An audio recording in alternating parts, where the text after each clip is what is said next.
Ministry office. Double area বাংলাদেশের।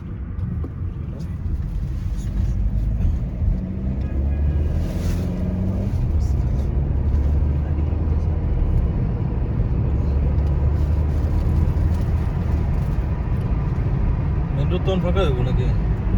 একদম ফাঁকা।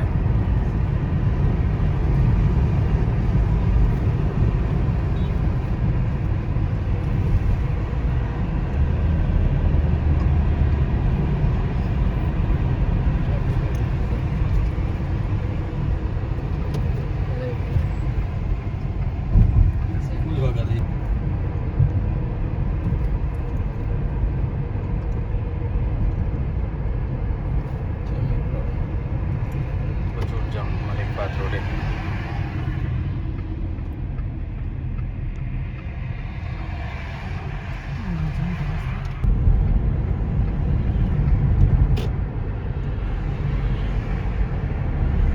সানাউল্লাহ এখান থেকে কিছু খাবার নিয়ে নিও। কি খাবার আপনি?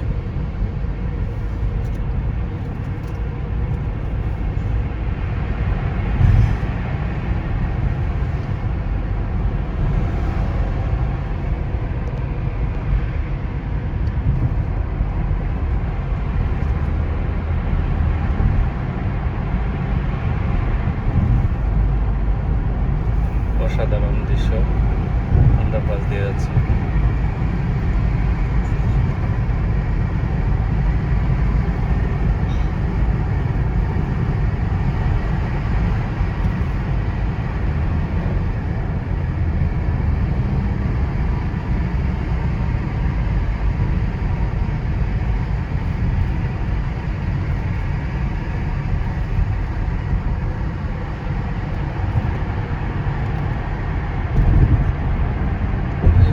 ব্যালেন্স কন্ট্রোল না করতে পারলে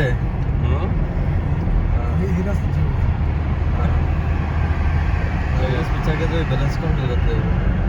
টানের উপরেই থাকে।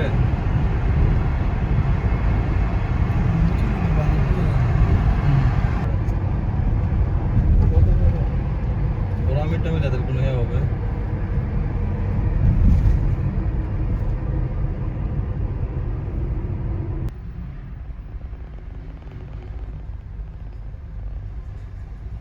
বড় গাছগুলি বড়ই মনে না, ওগুলি অনেক বড় হয়েছে গাছগুলি।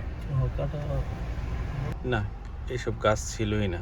এই যে না না, রাস্তার পাশে রাস্তার মাঝখানে কোনো ডিভাইডারে কোনো গাছ ছিল না, সব মানে এমটি ছিল। এইটা মোটামুটি 10-15 বছর যাবত এরা এই গ্রিন রাস্তার ডিভাইডারের পাশে সাইডে মাঝখানে যেখানে যেখানে সব জায়গায় ওরা গ্রিন সিটি করবে। আগে ছিলই না, এই 10-25 বছর আগে কিছুই ছিল না। আগে শীতের আভাস পাইলে এ শুরু হয়ে যেত,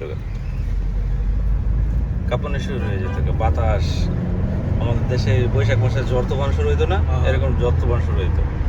এত বাতাস চলতো, গাছ গাছালি নাই তাও। একদম প্রচুর বাতাস, ধুলা ভালো উঠতো। ধুলা একদম মরুভূমি সব ভালো আইনে ফেলতো এখানে সিটিতে।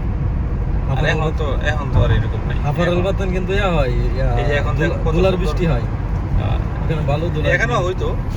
কিন্তু এই যে এখন এই যে অনেক গাছ রয়েছে তো, এই জন্য গ্রিন সিটি হওয়াতে দেখো আগে এরকম ছিলই না।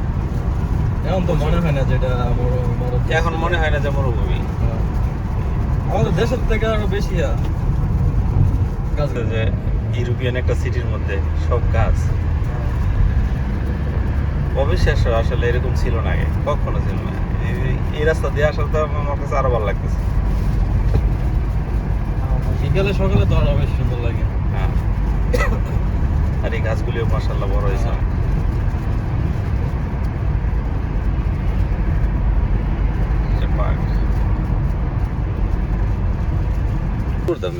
সবজিগুলি দাম কি দেখছো? একটা পুঁই শাক যাওয়া যায় কি যাওয়া যায় তো। এই বাসগুলো মেট্রো স্টেশনে পৌঁছানোর জন্য সার্ভিস বাস। চালু চালাম ল্যান্ডে যা বাড়া বসে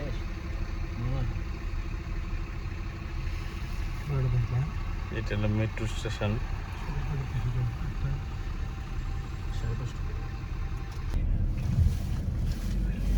কি করছে ওইটা? লাইটিং দিয়ে মনে হয় বিয়ে বাড়ি বানিয়ে ফেলছে। কোনো ইস্তারা